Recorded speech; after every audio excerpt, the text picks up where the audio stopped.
বন্ধুরা, নতুন বছরে তোমরা কেমন আছো? আশা করি তোমরা খুব ভালো আছো। সবাইকে নতুন বছরের শুভেচ্ছা জানাই। দেখো বন্ধুরা, আজকে তোমাদের কি এই দেখো, এই শাকটা দিদিভাই বাজার থেকে নিয়ে এসেছে।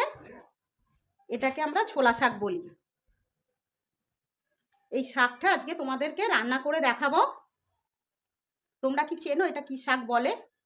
তা আমাদের কমেন্ট করে জানিও।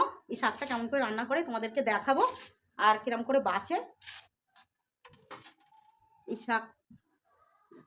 এই শাকটা শুধু পাতাগুলো নিতে হয়, আর ডগটা, আর কিছু নেয় না। এরকম করে বাছতে হয়, ডগ পাতাগুলো ছুলে ছুলে নিতে হয়। পাকা না, শুধু কচি কচি পাতাগুলো নিতে হয়। শাকটা কেটে ধুয়ে রেডি করা আছে, এবার তোমাদের রান্না করে দেখাবো। কড়া গরম হয়ে গেছে, তেল দিয়ে দিচ্ছি প্রথমে।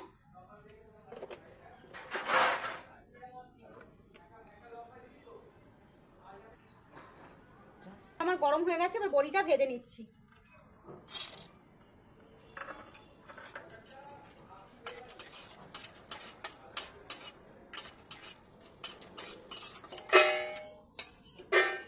বড়িটা ভাজা হয়ে গেছে, তুলে নিলাম। ওগুলো জ্যান্ত চিংড়ি ছিল টাটকা, ওই চিংড়িগুলো দিয়ে দিচ্ছি শাকের মধ্যে, তুলে নিলাম।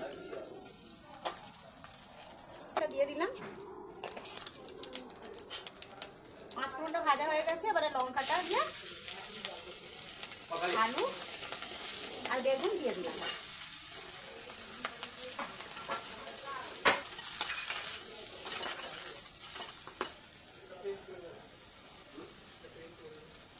একটু নুন দিয়ে দিলাম।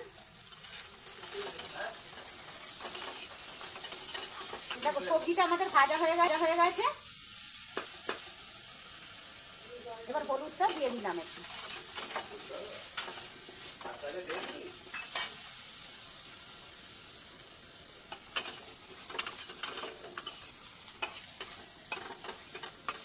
এবার জলটা দিয়ে দেবো অল্প করে।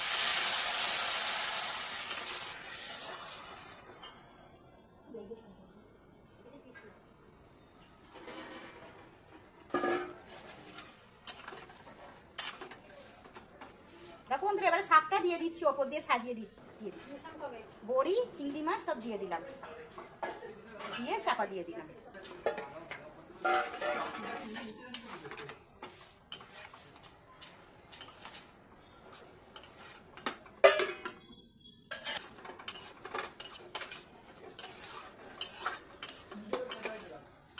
দেখো বন্ধুরা, আমাদের শাকের তরকারি হয়ে গেছে, ছোলা শাকের তরকারি।